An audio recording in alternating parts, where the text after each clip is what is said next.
आज की कहानी का नाम है रात 3 बजे आने वाली ट्रेन का रहस्य, भाग 7। रवि ने जैसे ही सुरंग के अंदर पहला कदम रखा, उसके पीछे ट्रेन का दरवाजा अपने आप बंद हो गया। चारों तरफ घना अंधेरा था, सिर्फ पानी टपकने की आवाज सुनाई दे रही थी। रवि ने अपनी टॉर्च जलाई, लेकिन टॉर्च की रोशनी कुछ ही फीट आगे जाकर गायब हो जाती थी।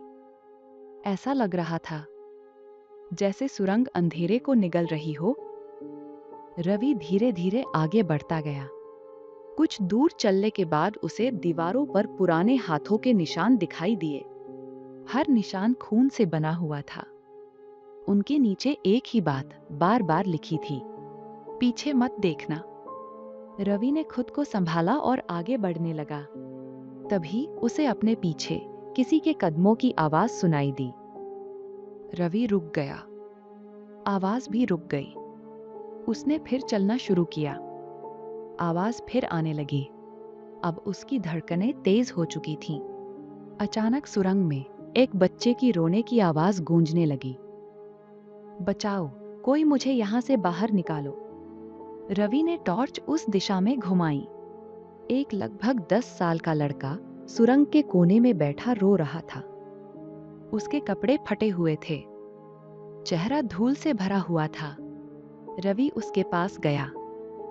बेटा, तुम कौन हो? लड़के ने धीरे धीरे अपना सिर उठाया। उसकी आंखें पूरी तरह काली थीं और अगले ही पल वो जोर जोर से हंसने लगा। पूरी सुरंग उसकी हंसी से गूंज उठी। रवि घबराकर पीछे हट गया। तभी लड़का धुएं में बदल गया और उसकी जगह वही जला हुआ बूढ़ा आदमी दिखाई दिया। बूढ़ा तेजी से बोला, रवि, यहाँ जो दिखता है उस पर कभी भरोसा मत करना। ये सुरंग तुम्हारे डर को रूप दे देती है। इतना कहते ही बूढ़ा भी गायब हो गया। अचानक सुरंग की दीवारें हिलने लगीं। ऊपर से पत्थर गिरने लगे। रवि पूरी ताकत से दौड़ने लगा। दौड़ते दौड़ते वो एक बहुत बड़े गोल कमरे में पहुंचा। कमरे के बीचों बीच लोहे की मोटी जंजीरों से बंधा एक विशाल दरवाजा था। उस दरवाजे पर सैकड़ों ताले लगे हुए थे और हर ताले पर एक नाम लिखा था। रवि ने ध्यान से देखा। एक ताले पर उसका अपना नाम लिखा था, रवि। वो हैरान रह गया। उसने हाथ बढ़ाकर उस ताले को छू लिया। जैसे ही उसकी उंगलियां ताले से टकराई, सारे ताले एक साथ टूटकर जमीन पर गिर पड़े। विशाल दरवाजा धीरे धीरे अपने आप खुलने लगा।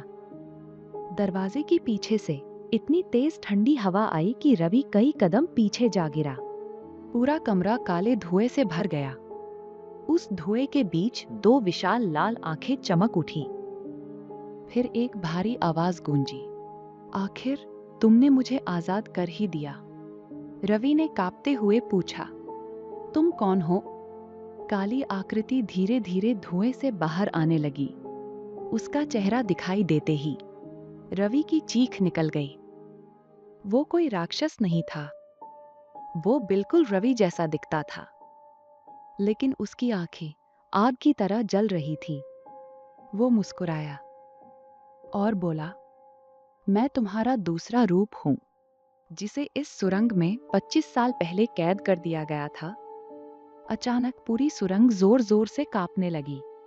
दूर खड़ी रहस्यमयी ट्रेन ने अपने आप लंबी सीटी बजाई और उसके सारे डिब्बों की खिड़कियों से एक साथ हजारों हाथ बाहर निकल आए।